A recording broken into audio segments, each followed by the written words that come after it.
It was December 31st, my birthday. Since my birthday and New Year's coincided, my family decided to make it into one big event. So my parents invited all our family members over. We celebrated at my aunt's house, as she was abroad at the time. The house was actually unoccupied most of the year. She hired a person to live there and take care of it. It was big, almost like a mansion, except there wasn't a second floor. It was just very spacious. My family members say the house is haunted, that spirits roam the halls when no one's around. Not to brag, but I was a smart kid. I genuinely didn't believe in ghosts. But that night changed everything. It was 10 seconds before midnight. My whole family shouted the countdown while I jumped up and ran around the room, waving my arms like an excited little kid. 5, 4, 3, 2, 1. New Year's noisemakers sounded, and some of my relatives bashed pans together in jubilation. I could hear cars and motorcycles honking outside as well. We ate after that, chatting amongst ourselves. I, however, was feeling sleepy, and I needed to pee. Putting my drink down on the table, I walked past my cousin, who was playing with my iPad and taking selfies. The hall leading to the bathroom was very short. You could easily get there in 5 seconds.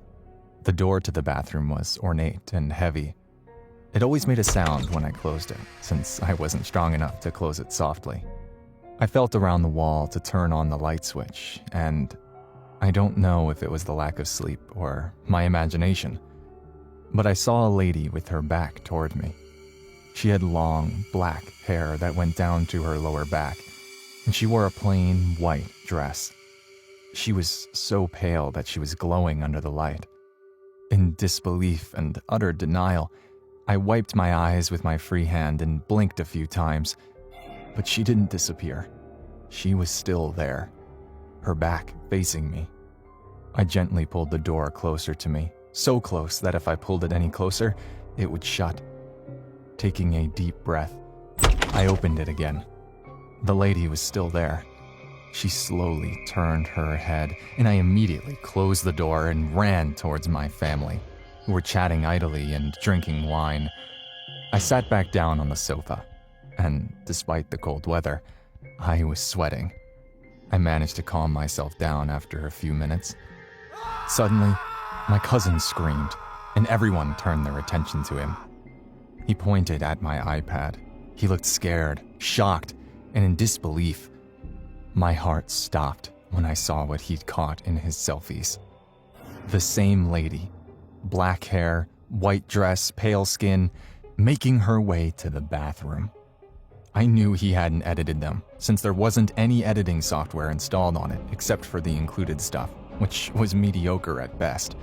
Not to mention he can't edit to save his life. In almost every picture he'd taken, she was there, walking. He deleted the pictures, and I remembered that I still needed to pee. I didn't want to go back to the bathroom alone, so I asked my mom to come with me. She was annoyed that I made her open the bathroom door and made her stand next to me while I peed. It still doesn't make sense. If what I saw that day was just my sleep-deprived mind imagining things, then what did my iPad catch that day? Needless to say, I believe in ghosts now.